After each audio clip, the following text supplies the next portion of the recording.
안녕하세요. 사연 읽어주는 남녀입니다. 오늘도 와주셔서 감사드리며 그럼 오늘의 사연 시작하겠습니다. 안녕하세요. 저는 30 중반의 여성입니다. 결혼 6년 차고 아이가 한 명 있어요. 아직 돌도 안 됐는데 하는 짓도 너무 예쁘고 아기 보고 있으면 시간 가는 줄을 모르겠습니다. 남편은 딸이 태어난 후 퇴근 시간이 빨라졌네요. 정말 자상한 100점짜리 신랑이자 아빠입니다. 저 대신 아기를 재우기도 하는데 한 번은 자다 깨보니 아기를 재워놓고 편지를 쓰고 있더라고요. 자기야, 앉아? 지금 뭐해? 편지 써. 먼저 자. 하고 싶은 말이 많아서 시간 좀 걸릴 것 같아. 남편은 공대생으로 일도 그쪽 일을 해요. 소설가도 아니고요. 근데 한 달에 몇 번씩 길고 긴 편지를 쓰곤 합니다. 연애 편지 아니냐고요? 제가 버젓이 있는데 그건 아니고요. 다름 아닌 형한테 편지를 쓰고 있어요. 그런 날엔 남편이 새벽에 잠이 듭니다. 아침 일찍 일어나 보면 편지지 곳곳에 글자가 번져 있어요. 남편이 울면서 편지를 쓴 거겠죠. 눈물 어린 편지의 주인공은 다름 아닌 큰아주버님입니다. 남편은 3형제 중 막내로 자랐어요. 큰형과는 10살 차이가 나서 귀여움을 많이 받았다고 하더라고요. 전 외동딸로 자라 외롭게 큰 편입니다. 결혼하고 처음엔 좀 놀랐어요. 형제애가 이렇게나 끈끈한 건지 처음 알았거든요. 이건 친구들한테 비밀인데 남편이랑 데이트할 때 남편의 작은 형, 그러니까 작은 아주버님이랑 셋이 한 적도 있었습니다. 남편이 등산을 가자고 했던 적이 있어요. 전 산 타는데 취미가 없었는데 그렇게 가자고 조르더라고요. 같이 한두 번 하다 보니까 왜 사람들이 등산을 가는지 이해가 됐죠. 정상까지 올라가는 건 힘들지만 성취감도 있고 등산을 하고 내려와서 먹는 막걸리에 파전, 순두부도 꿀맛이고요. 연애할 때 등산을 시작한 그 시점이 서로에게 푹 빠진 때였습니다. 결혼 얘기는 하지 않은 상태였고요. 그런데 등산을 가기로 한 날 남편이 혹을 달고 온 거였어요. 알고 보니 남편의 형이었습니다. 전 진짜 당황했어요.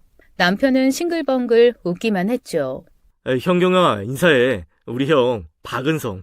아, 안녕하세요. 자기야, 말도 없이 이러면 어떡해. 깜짝 놀랐잖아. 놀라긴. 어때? 우리 형 나랑 닮았어? 내가 더 잘생겼지? 몰라. 근데 진짜 형제가 닮긴 닮았네요. 남자친구의 형은 서글서글하고 말도 잘하더라고요. 재미있게 등산을 하고 내려와서 칼국수에 막걸리까지 먹고 헤어졌습니다. 나중에 알고 보니까 지금의 남편이 형한테 절 선보인 거였어요. 결혼까지 생각하고 있는데 한번 봐달라고 형은 결혼하고 자식도 있으니까 여자 보는 눈이 있을 거 아니냐고. 무작정 데리고 나온 거였습니다. 나중에 들었는데 작은 아주버님은 남편한테 절 꼭 잡으라고 다시는 저 같은 여자 못 만날 거라고 했대요. 그 뒤 자연스럽게 결혼 얘기가 나왔고 제 마음도 결혼으로 기울었죠. 외동딸이라 가급적 결혼은 늦게 하고 싶었는데 짝이 있으니 미룰 수가 없었어요. 엄마 아빤 지금의 남편을 보더니 얼른 가라고 제 등을 떠밀었어요. 하지만 전 알 수 있었죠. 엄마는 그때 저 몰래 자주 우셨어요. 남편한테 투정 아닌 투정도 부렸던 것 같습니다. 우리 집에 자식이라곤 나 하나 있는데 홀랑 시집 가버리면 우리 엄마 아빠 외로워서 어떡해? 그러니까 우리가 얼른 결혼해서 손주를 빨리 낳아드려야 한다니까. 그러면 얼마나 좋아하시겠어. 형경아, 고민하지 마. 하루라도 빨리 결혼하자, 우리. 남편이 엄청 밀어붙여서 저도 마음을 굳혔고 양가 상견례도 마쳤습니다. 식장도 정하고 신혼여행 티켓팅도 다 했을 때였어요. 하지만 전 결혼 직전에 충격적인 사실을 알게 됐습니다. 우린 입사 동기였어요. 회사 동기 모임에서 남편을 알게 됐고 서로 첫눈에 반해 연인이 됐습니다. 입사하자마자 연애한다는 소문이 싫어서 우리는 연애를 하면서도 비밀에 붙였어요. 회사에선 절대로 모른 척하고 퇴근도 따로 했죠. 데이트도 회사에서 먼 장소에서 몰래 하곤 했습니다. 근데 여행을 가서 아는 사람과 딱 마주쳐버렸어요. 남편의 직속 상사였고 우린 꼼짝없이 연인으로 회사에 소문이 났죠. 이래저래 결혼할 운명이었던 것 같아요. 결혼 일주일 전 남편이 절 유명한 레스토랑에 데려갔어요. 그날따라 남편은 식은땀을 흘리고 우왕좌왕했죠. 근데 전 다 알고 있었어요. 그곳은 예비 신랑들이 프로포즈를 많이 하는 곳으로 유명했죠. 전 남편의 등을 두드리면서 이렇게 말했어요. 오빠, 여기서 프로포즈 하려던 거였어? 어쩐지 오늘 오빠 좀 이상하더라. 들켰네. 에이, 현경아, 이런 건 좀 모른 척 해주면 안 돼? 이런 일까지 눈치가 빤하면 어떡하냐. 진짜 열심히 준비했는데 망했네. 괜찮아. 사진이나 실컷 찍고 맛있게 저녁 먹으면 되지. 나도 프로포즈 받을 줄은 몰랐네. 기분 진짜 이상하다. 그렇게 저희는 통째로 빌린 레스토랑에서 저녁을 먹게 됐죠. 다 먹고 커피를 마시는데 갑자기 남자친구 표정이 심각해졌어요. 이때 아니면 말 못할 것 같다면서 무게를 잡더라고요. 전 긴장이 됐죠. 뭔진 몰라도 폭탄 선언을 할 것 같았어요. 빚이 많다고 하면 어떻게 하지? 숨겨도 내가 있는 거 아니야? 짧은 시간 5만 가지 생각을 다 하고 있는데 남편이 꺼낸 얘기는 정말 뜻밖이었어요. 내가 큰형 얘기를 한 번도 안 했지. 둘째 형 얘기만 하고. 오늘 꼭 큰형 얘기를 해야 할 것 같아. 큰형? 오빠한테 형이 둘이나 있었어? 여태 그런 말 없었잖아. 무슨 얘기야? 나한테 큰형이 있어. 근데 좀 멀리 있어. 내 결혼식장에도 못 와. 그럴 만한 사정이 있거든. 사정? 원양어선이라도 타셔? 왜 그렇게 표정이 심각해? 겁난다. 현경아, 우리 형 교도소에 있어. 이어진 남자친구의 고백은 절 더 큰 충격에 빠뜨렸습니다. 죄명은 살인이야. 뭐라고? 살인? 그걸 왜 지금 말해? 이게 다 사실이야? 예비 신랑의 고백에 전 충격을 받고 말았죠. 늘 자상하고 성실한 남자친구의 모습에 시댁 식구들에 대해서도 걱정은 안 했던 저였어요. 근데 결혼 직전 예비 신랑이 한 고백은 시한폭탄 같았습니다. 살인자로 복역 중인 큰형이 있다니 상상도 못한 일이었어요. 주로 들었던 가족 얘기는 남편보다 1살 위인 작은 형 얘기였어요. 1살 차이라 많이 싸우고 컸는데 일찍 가정을 꾸려 어른이 됐다고 했죠. 작은 형은 성인이 되자마자 사고를 쳐서 20대 초반에 결혼을 했다고 들었어요. 그래서 저희가 결혼할 당시 8살, 6살 아들이 둘이나 있었고요. 그거 말고는 다른 얘기는 없었는데 이게 웬 날벼락인지 정신을 차릴 수가 없었습니다. 현경아, 괜찮아? 그러니까 큰형이 살인으로 감옥에 있다는 거지? 나한테 숨기고 결혼할 수가 없어서 지금 말해주는 거야? 진작 말하지 그랬어. 솔직히 너무 충격적이야. 말하려고 했는데 입이 떨어지지 않더라. 이렇게 된 이상 다 말할게. 남자친구는 그날의 사고에 대해 말을 이어갔어요. 시비 붙은 사람이 먼저 형을 구석으로 몰았고 형은 그 사람을 뿌리친 것뿐인데 크게 휘청이더니 쓰러졌다고 했습니다.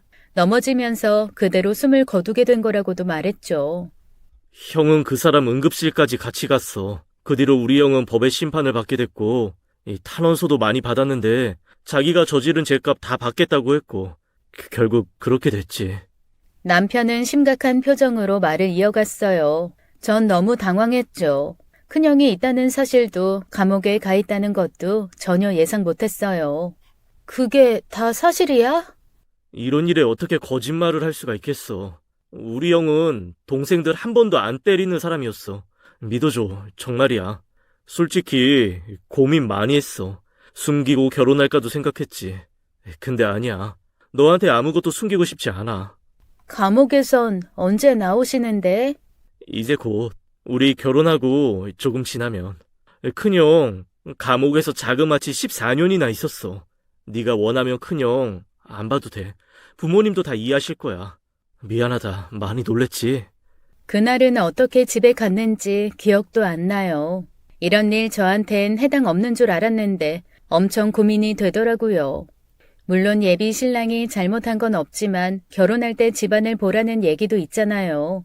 솔직히 신경이 쓰였습니다. 자꾸 마음에 걸리는 건 어쩔 수 없었어요. 그래서 남자친구한테 신경 쓰인다, 우리 집에 말도 못했다고 하더니 다 이해한다고 하더라고요. 전 일주일을 고민했습니다. 세상에 흉악한 사건 사고가 많지만 그게 가까운 사람의 일일 줄은 몰랐어요. 하지만 이런 일로 헤어지는 것도 내키지 않았죠. 결혼식장에 들어간 건 아니었지만 마음으론 이미 결혼한 거나 마찬가지였습니다. 결국 전 친정의 비밀로 하고 그대로 결혼하기로 결심했죠. 그럴 수밖에 없는 게 엄마는 범죄자 있는 집안은 절대로 안 된다고 그거 하나는 지켜야 한다고 하셨거든요. 아버지가 법조계 계셔서 더 그러셨죠. 하지만 제 마음은 이미 예비 신랑에게 기울어져 있었어요. 결혼 전에 알려줘서 고맙다고 해야 하나? 나 오빠 없이는 안 되겠어. 친정 부모님께는 알리지 않았고 그냥 우리 결혼하자. 형경아, 고마워. 정말 고마워. 그렇게 저희는 결혼을 했고 곧 설 명절이 다가왔어요. 큰아주버님의 출소일도 다가왔죠. 남편이 구정 지나고 바로 출소일이라고 했거든요. 설에 시댁 가서 음식을 하는데 작은 형님이 먼저 그 얘기를 꺼내셨어요. 동서는 괜찮아? 난 솔직히 너무 신경 쓰이는데. 자긴 안 그래? 뭐가요? 뭐긴. 아주버님 곧 출소하잖아. 다른 범죄도 아니고 살인이라는데 동서는 겁 안 나? 겁난다기보단 조금 떨리긴 해요. 근데 동성 씨가 큰형 교도소 간 거 너무 마음 아파하던데요. 자기한텐 좋은 형이었다면서. 좋은 형? 동서는 그 말을 믿어? 좋은 사람이 밖에서 싸우고 사람을 밀쳐? 괜히 우리 겁먹고 그럴까봐 축소해서 말하는 거지. 난 안 믿어. 형님은 집안에 범죄자가 있는 게 너무 기분 나쁘고 싫다고 노골적으로 말했어요. 처음부터 이 사실을 알았다면 결혼을 안 했을 거라고 하더라고요. 어려서 사고 친 죄로 어쩔 수 없이 사는 거라며 신세 한탄까지 했죠. 그러면서 큰아주버님 때문에 애들한테 영향 갈까봐 무섭다고 하는 거였습니다. 자주 왕래하는 것조차 싫다고 했죠. 작은 형님은 성격이 확실한 편이어서 좋은 건 좋다, 싫은 건 싫다 표현을 해야 직성이 풀리는 것 같았어요. 저도 마음이 무거웠습니다. 형님 마음도 어느 정도는 이해가 됐거든요. 하지만 남편 앞에선 내색할 수가 없었어요. 며느리들 빼고 온 가족이 큰아주버님의 출소날을 기다리고 있었죠. 설날 식사 자리에서도 아버님이 한마디 하셨어요. 삼형제 이름을 왜 금성이, 은성이, 동성이라고 지은 줄 아냐?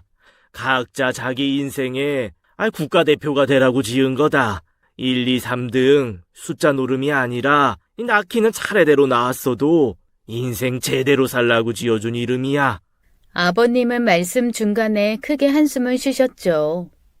우리 장남이 크게 미끄러지긴 했어도 아직 인생 끝난 건 아니다. 니들도 형 교도소에 갔다 왔다고 무시하거나 홀대하지 말고 우애 있게 대해줘라. 금송이 그놈이 얼마나 고생이 많았겠어. 다 내 업보지 이게. 술 좀 그만 자셔요. 금성이 얘기만 나오면 이러시더라. 어릴 때부터 삼형제가 어디 싸우는 거 봤어요? 금성이도 앞으로 잘 살 거예요. 왜 한숨부터 쉬고 그래요? 어머닌 따로 며느리들을 앉혀놓고 이렇게 말씀하셨죠. 괜히 심란해할 필요 없다고요. 큰아주버님 관련된 일은 하나 신경 쓸 것 없고 부모랑 형제들이 알아서 할 거니까 그렇게 알고 있으라고 하셨습니다. 작은 형님은 그래도 불만이 많았어요. 멀리 이사를 가버릴까 해외로 이민 갈까 농담 반 진담 반으로 속내를 털어놓았죠. 하지만 남편과 작은 아주버님은 큰형 얘기만 나오면 표정부터 달라졌어요. 집안 망신을 시켰다거나 집에 발도 못 붙이게 하라는 소린 아예 없었죠. 죄명만 보면 그러고도 남았을 일인데 시댁 분위기는 좀 달랐습니다. 시간이 흘러 큰 아주버님은 출소를 하게 됐어요. 그날 남편은 꼭두 새벽부터 움직였죠.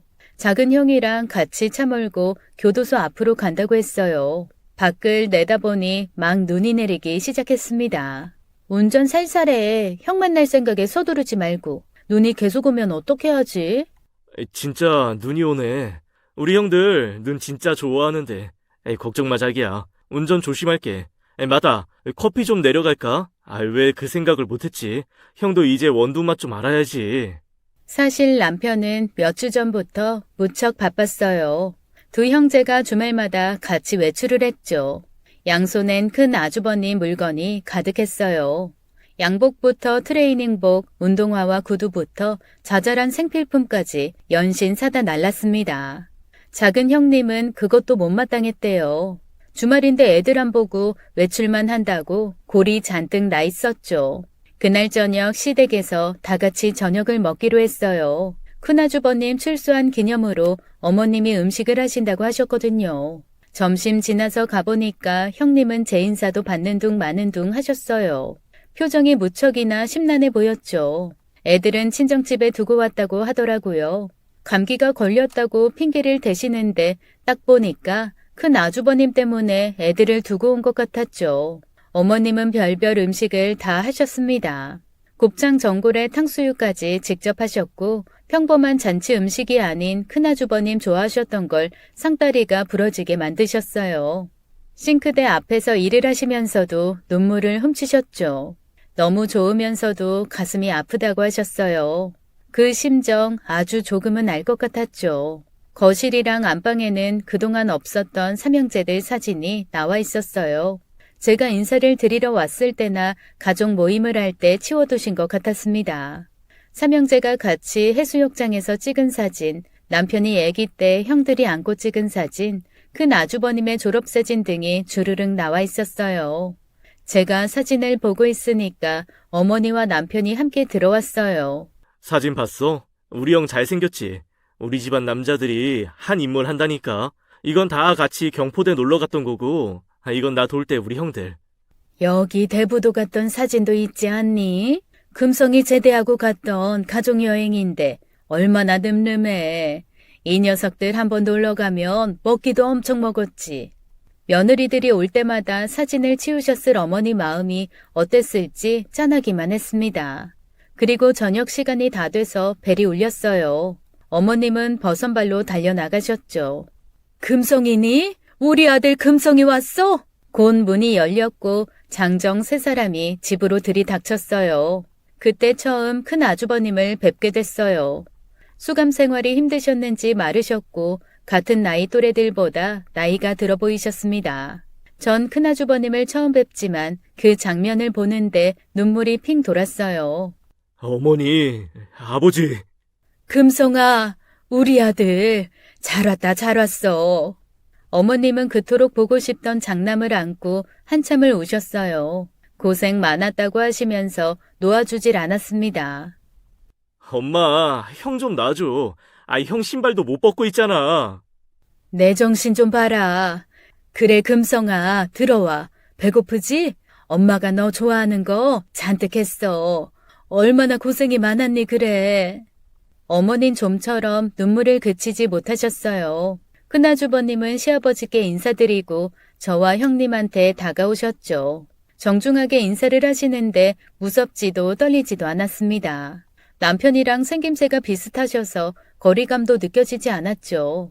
전 악수도 하고 눈인사도 하고 그랬는데 작은 형님은 달랐어요. 새침하게 서서 눈을 내리깔고 목례만 살짝 하더라고요. 큰아주머님은 저희가 낯설고 서먹한 것도 있지만 왠지 면목 없어 하시는 것 같았어요. 더 대화를 나누기도 뭐해서 전 얼른 저녁 드시라고 말씀드렸죠. 어머님이 하루 종일 만드셨다고 저도 조금은 힘을 보탰다고 하면서 자연스럽게 말을 이어갔어요. 계속 울기만 하는 어머니를 모시고 와서 큰아주버님 옆에 앉혀드렸습니다. 아버님이 보다 못해 한 말씀 하셨어요. 이 사람아, 이 좋은 날 자식들 앞에 놓고 왜 눈물바람이야? 정승 그만 떨고, 금성이 밥 묻게 해. 당신 울고 있으면, 금성이 목에 밥이 넘어가겠어. 그렇지. 얘들아, 다 앉아라. 밥 먹자. 금성아, 다 엄마가 한 음식들이야. 맛있게 먹어라, 우리 아들. 배가죽이 등에 달라붙겠네. 형 얼른 먹기 시작해. 다 형 먹으라고 만든 음식들인데, 우리가 먼저 달려들 수 있겠어? 나 엄청 배고프다니까. 큰아주버님은 참 맛있게 저녁을 드셨습니다. 어머님은 장남 밥 먹는 모습 보시느라 몇 술 뜨지도 못하셨어요. 남편과 작은 아주버님은 기분이 좋은지 연신 웃기만 했고요. 작은 형님은 셀쭉하더니 주방에 가서 안 나왔어요. 밥 생각도 없다고 하시더라고요. 전 남편 옆에 앉아 어머님이 만드신 음식을 맛있게 먹었습니다. 자연스럽게 큰아주버님한테 눈길이 갔어요. 저도 사람 보는 눈이 없는 편은 아닌데 큰아주버님 그렇게 나쁜 분으로는 안 보였죠. 사람 일은 참 모르는 거란 생각이 들었어요. 14년 전 그 사건이 벌어지기 전엔 매일 저녁 이렇게 따뜻한 시간을 보냈을 텐데 장남을 교도소에 보내고 온 가족이 얼마나 힘들었을지 가늠이 안 됐죠. 새삼 14년이라는 시간이 참 길게 느껴졌어요. 어머님은 큰아주버님한테 이것저것 권하셨죠. 다른 가족들도 술 한 잔씩 하는 바람에 저녁 먹는 자리가 길어졌어요. 근데 작은 형님이 갑자기 화를 내셨습니다. 지호 아빠, 애들 아픈 거 깜빡했어? 언제까지 있을 건데 같이 친정 가서 애들 데려와야지. 아이, 그랬지? 아이, 자기야, 오늘은 혼자 가라. 차키 줄 테니까 친정 가서 자고 와. 난 오늘 형이랑 여기서 자고 갈게. 너무한 거 아니야? 눈까지 와서 길도 미끄러운데 나보고 거길 혼자 가라고? 운전도 잘하면서 왜 그래? 오늘 형이랑 얘기 좀 하고 싶어서 그래. 아이, 술 많이 안 마실게, 응? 형님은 집에 가고 싶어서 안달이었어요. 하지만 작은 아주버님은 본가에서 자고 싶은 눈치였죠. 결국 작은 형님과 전 집으로 갔고 남자들은 본가에 남아 회포를 풀기로 했습니다. 형님은 절 지하철역까지 데려다 주면서 막 화를 냈어요. 다른 집안 같으면 이런 잔치를 벌이겠냐고, 얼마나 사람들이 물러터졌으면 이러는지 모르겠다고 분통 터진다고 하셨죠. 하지만 전 남편과 작은 아주버님을 조금은 이해할 수 있었어요. 남편이 어린 시절을 얘기할 때면 큰아주버님은 슈퍼맨이나 다름없었어요. 키 크고 잘생긴 데다 공부까지 잘한 큰형이 남편은 참 자랑스러웠다고 했습니다. 그날 예고 없이 벌어진 사건 때문에 형을 감옥에 보내고 시댁 식구들은 다 같이 모여서 밥 먹는 걸 한동안 피했대요. 모이면 큰아주버님 생각이 나서 울음바다가 됐다는 거였죠. 하지만 그날은 달랐어요. 모두 미래에 대한 기대에 가득 차 있었죠. 다음 날 남편은 싱글벙글 웃으면서 집에 왔고 오자마자 낮잠부터 자기 시작했어요. 밤새도록 형들이랑 얘기하느라 날 새는 줄도 몰랐다고 하더라고요. 자면서도 남편은 형 하면서 잠꼬대까지 할 정도였죠. 일주일 후 어머님 생신날이 다가왔어요. 작은 형님이 생신상을 준비할 차례였죠. 형님은 저한테 하소연을 하셨습니다. 동서는 내 심란한 마음 알지? 내가 식당 좋은데 예약하자고 지호 아빠한테 말했는데 절대 안 된대. 이번만큼은 집에서 형 대접해주고 싶다고. 꼭 집에서 식사 준비를 하라는 거야. 내 속도 모르고. 진짜 미치겠다니까. 이번엔 제가 그냥 할까요? 전 괜찮은데. 내가 그 얘긴 안 했겠어? 근데 싫대. 어머니 생신날 꼭 우리 집에 다 초대해서 밥 먹자는 거야. 고집을 엄청 부린다니까. 형님은 큰아주버님에 대한 감정이 여전히 안 좋았습니다. 애들이랑 왕래하는 것도 싫다고 할 정도였으니 집에 초대하는 것도 내키지 않았겠죠. 하지만 작은 아주버님이 이번만큼은 고집을 꺾지 않으셨대요. 남편은 제 얘기를 듣더니 막 웃더라고요. 작은 형 고집 쇠임줄 같다고 이번엔 절대 양보 안 할 거라면서 이번엔 작은 형 내서 식사하지만 다음번엔 우리 집에도 형을 꼭 부르자고 하는 거였습니다. 말 나온 김에 전 다시 물어봤어요. 큰아주버님 직접 뵈니까 인상도 좋고 그런 짓 하실 분 같지 않다고요. 나한테 아직 말하지 않은 거 있지 않냐고 물었더니 남편은 제 시선을 피했습니다. 그런 거 없다면서 괜한 의심하지 말라는 거였어요. 눈치를 보니까 그냥 모른 척 해주기를 바라는 것 같았습니다. 답답하기도 했지만 때가 되면 알게 되겠지 하고 더 캐묻진 않았어요. 그리고 시어머니 생신날이 됐습니다. 그날 저녁 작은 형님네 다 모이기로 했어요. 집 앞에서 만난 큰아주버님은 설레는 눈치였습니다. 조카들 처음 보는 자리라고 장난감도 한아름 사오셨더라고요. 14년이라는 시간은 결코 짧지 않았어요. 동생들은 성인이 됐고 장가를 들고 아빠가 됐죠. 큰아주버님은 그 모든 걸 다 놓치신 거였어요. 저흰 다 같이 아파트로 올라갔어요. 애들이 먼저 달려나왔죠. 시어머니가 막내를 안고 큰아주버님께 인사를 시켰어요. 그랬는데 주방에서 툭툭 튀어나온 작은 형님이 막내를 데려가는 거였습니다. 애 다칠라. 왜 그러니, 둘째야? 손 안 씻으셨잖아요. 얘 아직 감기 안 나왔어요, 어머니. 난 또 뭐라고. 알았다. 얘들아, 우리 손부터 씻자.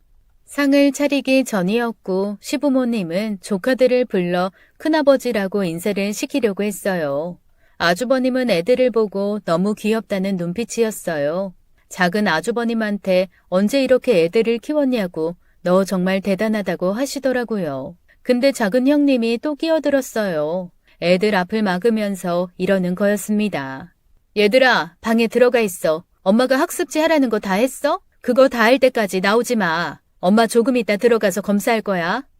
여보, 이제 곧 저녁 먹을 텐데 애들 공부 꼭 지금 시켜야 돼. 얘들아, 저녁 먹고 해. 아빠가 괜찮다잖아. 나와, 큰아빠랑 놀아.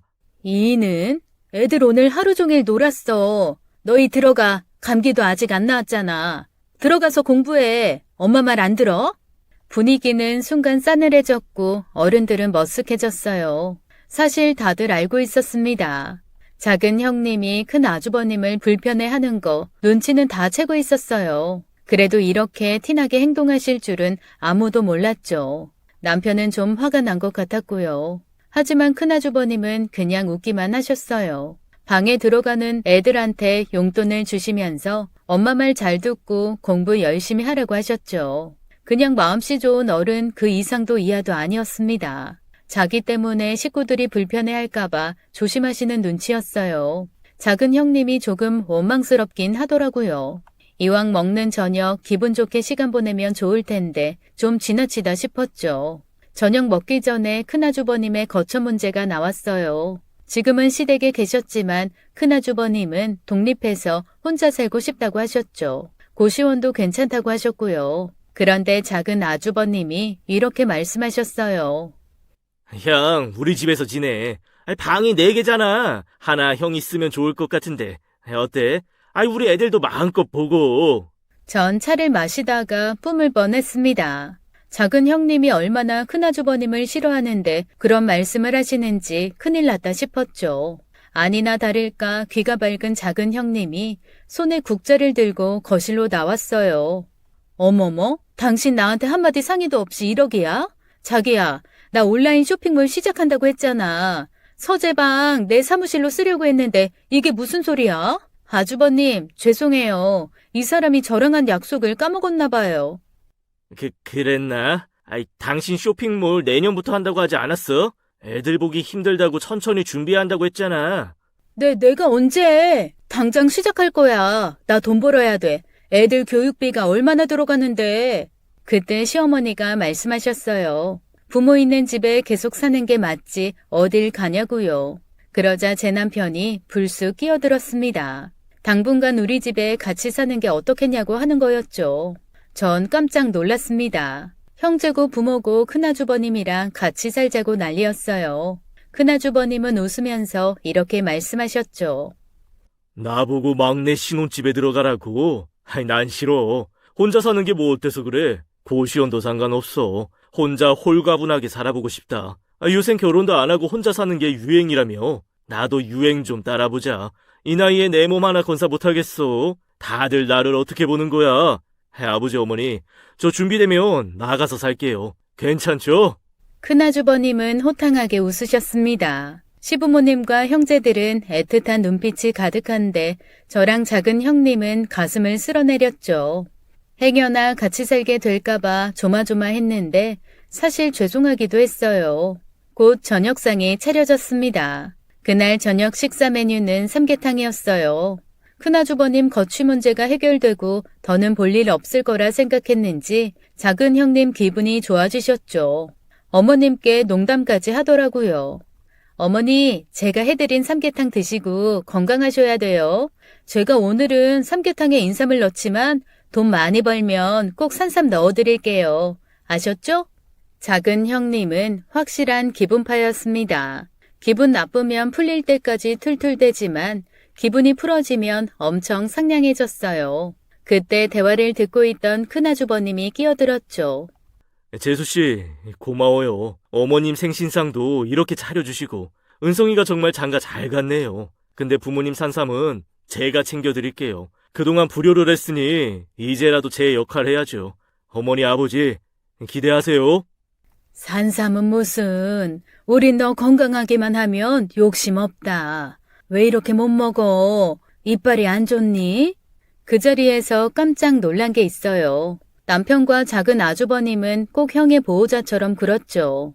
사준 옷이 잘 맞는지, 구두는 작지 않은지 하나하나 체크하고 하다못해 큰 아주버님 로션까지도 챙기더라고요. 이빨 얘기가 나오니까 당장 내일 치과 가자고 두 형제가 난리였고요.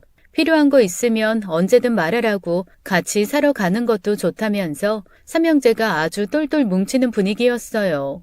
그렇게 저녁 모임은 잘 마칠 수 있었죠. 작은 형님은 가족들을 배웅하면서 무척 홀가분해했어요. 집에 가는 길 남편이 행복한 얼굴로 이렇게 말했습니다. 간만에 형까지 모이니까 진짜 가족 모임답다. 자기야, 큰아주버님 인상 볼수록 좋은 거 있지? 그치? 아이, 그때 그 일만 없었어도. 남편은 말끝을 흐렸습니다. 그날 밤 남편은 큰아주버님과 통화를 했어요. 이불은 따뜻하냐, 잠옷은 마음에 드냐, 그런 대화를 하다가 갑자기 저한테 핸드폰을 주더라고요. 제가 전화를 받으니까 큰아주버님이 이렇게 말씀하셨어요. 제 입장에선 동성이가 막내고 어린데 결혼해서 잘 사는 거 보니까 너무 좋네요. 고맙습니다, 재수씨. 한 번은 꼭 고맙다고 인사를 하고 싶었어요. 뭘요? 동성씨가 요새 얼굴이 폈어요. 아주버님 얘기만 나오면 그냥 너무 좋대요. 그 녀석이 어릴 때부터 엄청 귀엽고 절 잘 달았어요. 재수씨 동성이가 잘해주죠? 그 녀석 다정한 성격이라 잘할 것 같은데. 아이, 제가 주제 넘은 말을 했나요? 아이, 오늘 다시 보니까 재수씨랑 동성이 너무 잘 어울려서 제가 기분이 참 좋습니다. 아주버님과 통화를 마치고 남편을 봤더니 이 사람이 글쎄 울고 있었어요. 왜 우냐고 물었더니 저한테 너무 고맙다고 하더라고요. 형수님이 큰형 싫어하는 거 너무 티나서 속상했는데 저는 그러지 않아서 한없이 고맙다는 거였죠. 전 남편을 꼭 안아줬어요. 삼형제는 서로를 정말 아끼고 있었어요. 그리고 얼마 후 뜻밖의 일로 집안이 발칵 뒤집혔습니다. 작은 형님이 아끼는 2캐럿 다이아 반지가 없어졌다고 난리가 났죠. 그 반지는 작은 아주버님이 큰마음 먹고 해준 거였어요. 막 성인이 된 나이에 혼전 임신으로 결혼을 해서 식도 못 올리고 혼인신고만 하고 사셨거든요. 이제 애들이 8살, 6살이나 됐고 살림도 펴서 작은 아주버님이 얼마 전 큰마음 먹고 해준 거였습니다. 어머님 생신날 작은 형님이 꺼내서 자랑까지 했었어요. 너무 마음에 든다면서 엄청 좋아하셨죠. 그게 없어진 건데 작은 형님은 대놓고 큰아주버님을 의심했어요. 그날 이후 단 한 번도 밖에 끼고 나가지 않았다는 거였죠. 이 일로 작은 집은 부부 싸움까지 났습니다. 찬찬히 좀 더 찾아보고 말해. 다짜고짜 우리 형이 가져갔다는 게 무슨 말이야. 주책 떨지 말고 가만히 좀 있어. 나한테 반지가 여러 개야? 그거 하나뿐이라고. 결혼하고 내가 호강한 적 있어? 궁상맞게 살아온 나한테 폐물은 그것뿐이 없는데 내가 가만히 있게 생겼어? 그거 잃어버리면 나 못 살아. 그게 어떤 반지인데? 분명 아주버님 소행이야. 그분 아니면 누구겠어? 너 말 다 했어? 아니면 어쩔래? 우리 형 아니면 어쩔 거냐고. 건수 잡았다 이거냐? 네가 우리 형 싫어하는 거 나 다 알아. 아니, 우리 식구 전체가 다 알아. 난 형이 훔쳐가지 않았다고 확신해. 너 마음 곱게 써라. 그러는 거 아니야. 두 분은 경찰에 신고해 주변 CCTV까지 훑어봤대요. 하지만 집에 드나든 사람은 시댁 식구가 유일했습니다. 도둑이 들어온 정황은 전혀 없었죠. 그래도 작은 형님의 주장은 억지 같았어요. 가족 모두 불편한 기색이 역력했습니다. 하지만 이상한 건 반지가 없어진 이후 큰아주버님 연락이 끊겼다는 거였어요. 고시원을 계약해놓고 시부모님 댁에 지내고 계셨는데 말없이 외출하신 이후 돌아오지 않고 있었습니다. 핸드폰도 전원도 내내 꺼져 있었고요. 정말 이상한 일이었습니다. 큰아주버님이 출소했다는 걸 아는 지인도 없었어요. 본인 생활이 안정되면 그때 알리겠다고 했거든요. 그 이후에도 한참 동안 큰아주버님은 연락도 되지 않고 나타나지도 않으셨죠. 시간이 지날수록 작은 형님은 큰아주버님이 범인이란 생각을 굳혀갔어요. 안 그러면 이렇게 자취를 감출 일이 없다는 거였죠. 도둑이 제발 저려서 못 나타나는 거야. 자그마치 2캐럿이라고.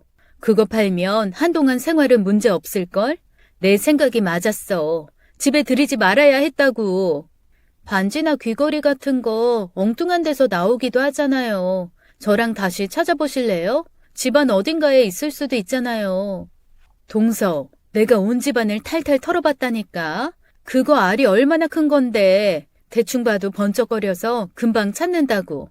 반지에 발이 달린 것도 아니고 감쪽같이 사라졌다니까. 그게 왜 갑자기 없어졌겠어. 다른 가족들은 말을 잃어갔습니다. 남편도 내내 시무룩하고 우울해졌죠. 작은 형님만 기세가 등등해서 이 일 어떻게 할 거냐고 작은 아주버님을 닥달하는 눈치였습니다. 그렇게 한 달이라는 시간이 지났어요. 시어머니는 중간에 크게 아프셨죠. 마음고생이 몸살이 돼서 체중까지 빠지셨어요.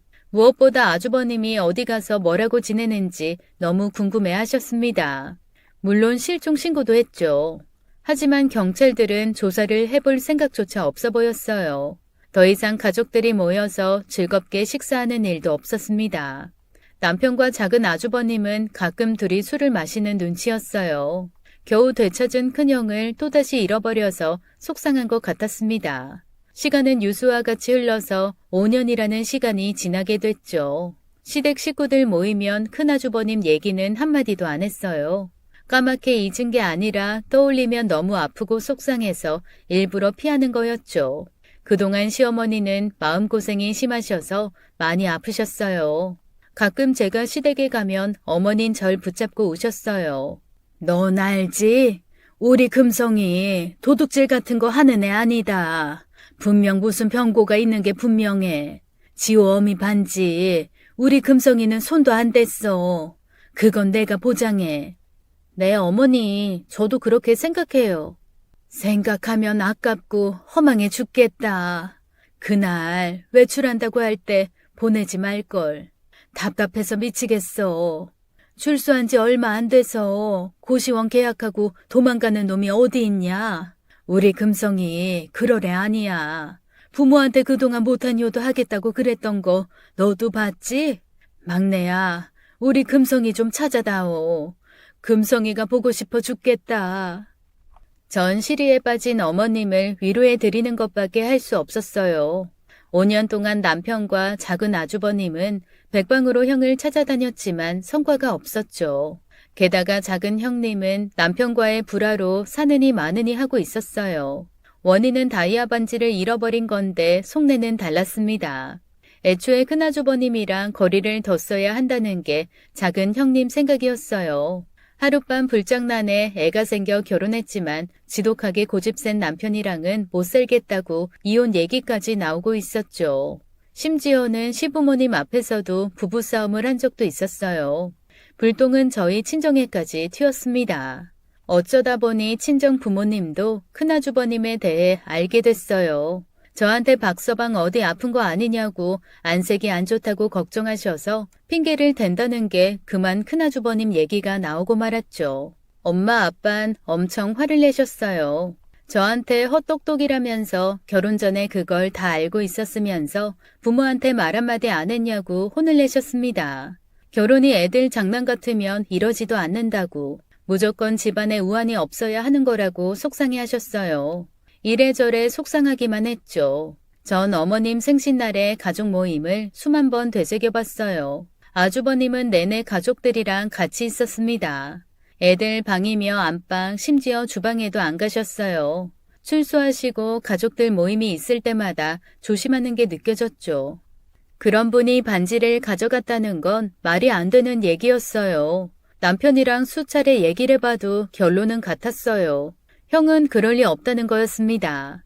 며칠 후 자정이 지나 막 잠이 들었을 때였어요. 작은 형님한테 전화가 왔습니다. 전 깜짝 놀랐어요. 핸드폰 너머로 뭐가 막 부서지는 소리가 났거든요.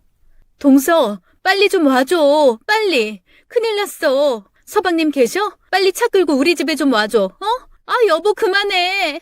애들은 울고 형님도 도와달라고 하는데 눈앞이 캄캄했습니다. 저와 남편은 잠옷에 겉옷만 대충 걸치고 작은 형님네로 쫓아갔어요. 갔더니 거실이 난장판이 돼 있었고 작은 아주버님이 누워서 술주정을 부리고 있었습니다. 작은 형님은 부엌 식탁에 앉아서 울고 있었어요. 형, 우리 형, 태산 같고 바다 같은 우리 형, 미안해요. 정말 미안해. 이제라도 돌아와줘. 제발 돌아와줘, 형. 남편이 나서서 작은 아주버님을 달랬어요. 왜 그러냐고 얘기 좀 하자고 아주버님을 안방으로 데리고 갔습니다. 한참 동안 작은 아주버님의 울음소리가 그치지 않았어요. 전 그동안 거실을 대충 치웠고 놀란 애들을 재웠습니다. 남편이 안방에서 나온 후 우린 식탁에 둘러앉았어요. 작은 형님 표정이 보통 심각한 게 아니었습니다. 그리고 충격적인 얘기를 듣게 됐죠. 그 반지 찾았어요. 5년 전에 잃어버렸던 다이아 반지 찾았다고요. 뭐라고요? 어디서 찾았어요? 빨리 말해봐요, 형수. 작은 형님은 고개를 떨궜습니다. 5년 전 감쪽같이 사라졌던 2캐럿 다이아몬드 반지는 오늘 아이들 장난감 속에서 발견했대요. 조카들이 커서 창고에 뒀던 장난감을 모두 처분하려고 꺼냈고 중고로 팔려고 정리하는 중에 플라스틱 장난감 기차 안에서 반지가 나왔다는 거였어요. 그걸 작은 아주버님이 발견했고 난리가 벌어진 거였습니다. 5년 전 당시 6살이던 둘째가 장난감 속에 숨겨놓고 까맣게 잊어버린 거였죠. 그것 때문에 1차로 부부싸움이 벌어졌고 작은 아주버님은 집을 나가 술을 진탕 드시고 온 거였어요. 억울하다고 수백 번을 반복하면서 가슴을 치며 우셨대요. 큰형 어떻게 하냐고, 미안해서 이 노릇을 어떻게 하면 좋냐고 작은 아주버님은 무척 괴로워하셨어요. 작은 형님도 후회로 몸부림을 쳤죠. 난 꿈에도 몰랐어. 내가 알았으면 그랬겠어? 큰아주버님은 대체 어딜 가신 거야? 얼굴을 봐야 오해를 풀든가 말든가 할 거 아니야. 이게 무슨 일이야. 지호 아빠 얼굴을 어떻게 보고 살아. 그 일로 시댁은 발칵 뒤집혔습니다. 다시 큰아주버님의 행방에 관심이 쏠렸어요. 반지를 훔쳐가신 게 아니라면 왜 사라지신 건지, 여태 연락 한 통 없이 나타나지 않는 건지 알 도리가 없었습니다. 어머님은 날마다 눈물바람을 하셨어요. 아버님도 몰라보게 수척해지셨고요. 하루는 우리 집에 작은 형님이 찾아오셨습니다. 도대체가 이상하다면서 말을 꺼냈어요. 서방님, 솔직하게 얘기해줘요. 지금 지호 아빠 제정신 아니에요. 자기만 아니었으면 큰형 그렇게 되지 않았다고 폐인이 돼가고 있다고요. 아주버님 교도소 간 거 지호 아빠랑 관련 있어요? 그래서 저 사람이 죄책감 갖는 거냐고요. 아버님, 어머님은 절대 입을 안 여세요. 답답해서 못 살겠다고요. 이제라도 속 시원히 말 좀 해봐요. 네? 결국 남편은 아픈 과거를 꺼내기 시작했어요. 둘째 형이 학교 다닐 때 고생을 많이 했어요. 중고등학교 내내 따돌림을 심하게 당했거든요. 같은 애들이 중학교 때부터 그러다가 고등학교도 같이 진학을 한 거죠. 우린 아무것도 몰랐어요. 작은 형이 크게 다치기 전까지. 작은 아주버님은 가족들이 걱정할까봐 친구들한테 괴롭힘 당하는 걸 알리지 않고 있었대요. 그러던 어느 날 심하게 맞아서 앞니가 부러진 채 집으로 오게 됐고 그제야 온 가족이 알게 됐다는 얘기였죠. 당시 26살이던 혈기왕성한 큰아주버님은 당장 집을 뛰쳐나가셨대요. 너무 화가 나고 속상해서 동생을 괴롭히는 애들을 봐야겠다는 의도였죠. 근데 그 못된 애들은 오히려 큰아주버님한테 대들더래요. 증거 있냐, 목격자 있냐 그러면서 작은 아주버님이 지어낸 말이라고 누명 씌우는 거라고 바락바락 우겼다는 거였습니다. 니들이 사람이냐? 애 얼굴을 엉망으로 만들어 놓고 앞니까지 깨트려 놓고 어떻게 이렇게 당당해? 부모님 전화번호 대? 니들이 이러고 다니는 거 부모님도 아시냐?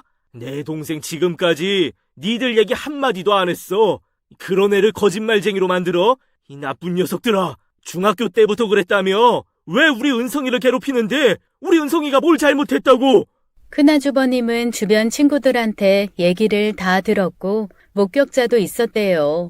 적반하장으로 나오는 가해자들과 말싸움이 벌어졌고 언성이 높아진 상황까지 갔는데 가해자 한 명이 배를 들이밀면서 큰아주버님을 구석으로 몰더랍니다. 그때 뒤통수를 벽에 찌은 큰아주버님이 가해자를 밀쳤고 가해자는 튀어나온 공사장 철근에 찔려 그 자리에서 생을 마감했다는 거였어요. 당시 형편이 좋지 않았던 시부모님은 좋은 변호사를 쓸 여력이 없었고 무엇보다 큰아주버님이 원하지 않았다는 얘기였습니다.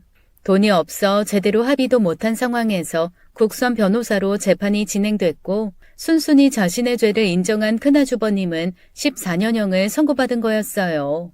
이야기를 하는 남편은 울고 있었습니다. 내 잘못이야. 둘째 형이 맞은 거 본 사람도 나였고 첫째 형한테 그 상황을 다 말한 것도 나였어. 차라리 둘째 형이랑 같이 맞고 끝냈으면 나았을까? 큰형이 그 상황을 몰랐으면 감옥에 안 갔을 수도 있었을 텐데. 그게 그렇게 후회돼. 그날 둘째 형이 맞는 걸 봤다고 일러 바친 게 너무너무 후회된다고. 큰형 불쌍해서 어떡해. 우리 형 불쌍해서 어떻게 하냐고. 저와 작은 형님도 눈물을 멈출 수가 없었습니다. 동생들은 자기들 때문에 큰형이 교도소에 갔다고 생각하고 있었죠. 남편은 작은 형님한테 왜 그랬냐고 조금만 너그럽게 봐주지 왜 그렇게 큰형을 미워했냐고 물었어요. 작은 형님은 미안하다고 잘못했다고 했죠. 왜 나한테 말 안 해줬어요? 내가 모질이에요? 바보 천치냐고요. 왜 형제들끼리만 알고 날 이렇게 못된 사람 만들어요? 지호 아빠가 그러는 이유가 있었어. 밤낮 형만 찾는 이유가 있었다고. 이 노릇을 어떻게 해? 내가 아주버님한테 어떻게 했는데. 20, 30대 그 좋은 시절을 몽땅 감옥에서 보낸 형이 너무 불쌍하다고 남편은 그날 참 많이도 울었습니다. 그리고 보름 뒤 경찰로부터 연락을 받았어요. 놀랍게도 큰 아주버님에 대한 소식이었습니다. 지리산에서 발견된 신원 미상의 시신에서 큰아주버님의 소지품이 나왔다는 거였어요.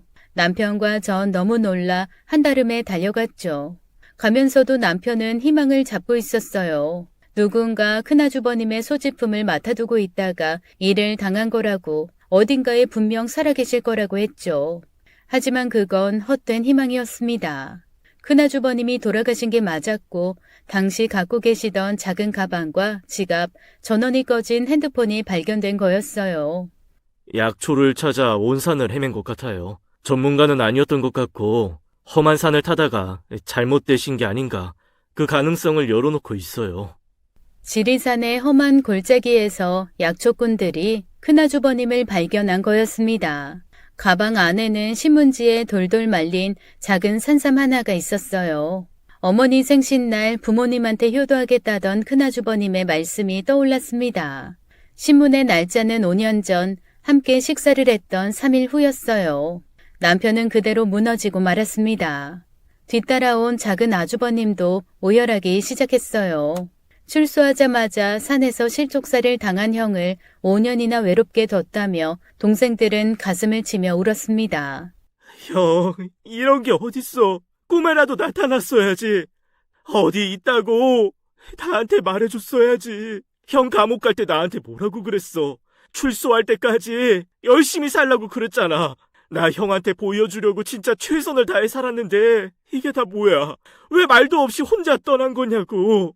이럴 순 없어. 이건 말이 안 되는 얘기야. 남은 형제는 식음을 전폐하고 울기만 했어요. 작은 형님도 괴로워하긴 마찬가지였습니다. 자식들은 부모님께 이 사실을 어떻게 알릴지 고민을 많이 했어요. 어머님은 큰아주버님 걱정에 이미 건강이 많이 상한 상태였어요. 하지만 진실을 감출 순 없었습니다. 남편이 총대를 맸어요. 어머님 아버님께 형을 찾았지만 이미 산 사람이 아니라고 하니 두 분은 처음에 엄청나게 화를 내셨습니다. 하지만 지리산에서 형을 발견했고 5년 전 이미 세상을 떠났다는 걸 아시고는 몸도 제대로 가누지 못하셨어요. 그리고 가방 안에 산삼이 있었다는 얘기에 어머니는 기절하셨습니다. 금성아, 이런 불효가 어딨냐. 산삼 같은 거 어민 필요 없다. 보물 같은 자식이 넌데 어미 옆에 가만히 있지 왜 거길 갔어 왜.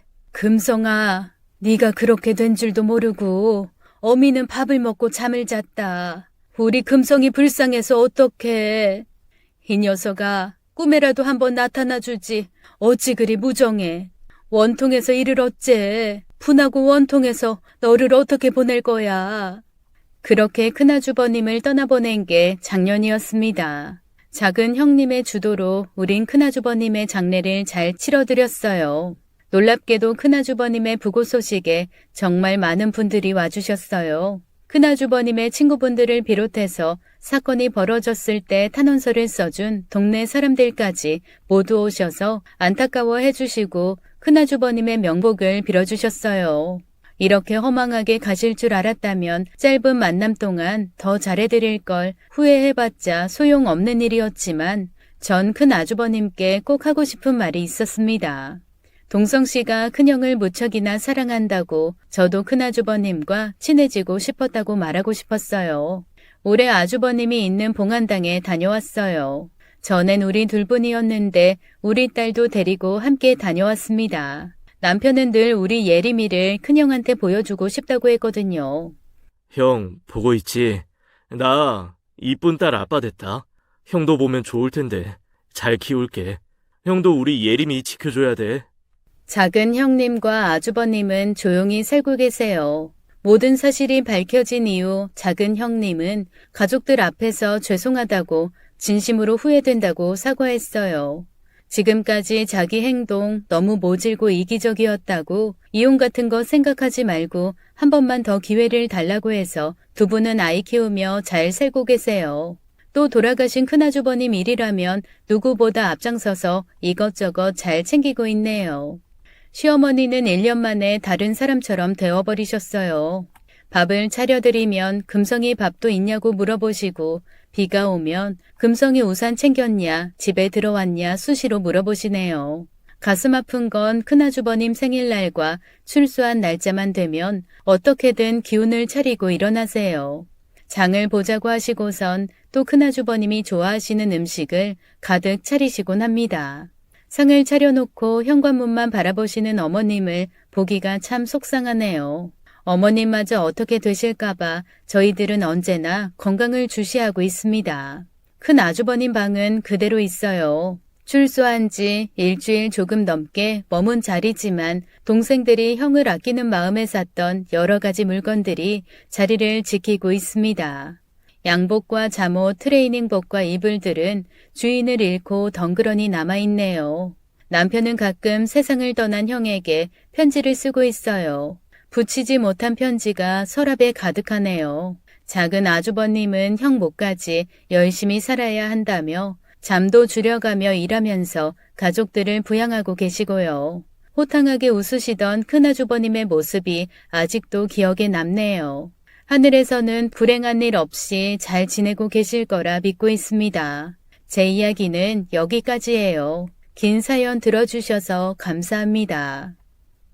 오늘 사연 어떻게 들으셨나요? 너무나 안타깝게 감옥살이를 하고 출소 후 가족들을 만난 지 며칠 되지도 않아 비명 횡사하신 아주버님이 너무나 안타깝습니다. 부모님께 효도하겠다고 산삼을 찾으러 가지만 않았어도 가족들과 지금 함께 계셨을 텐데 말이죠.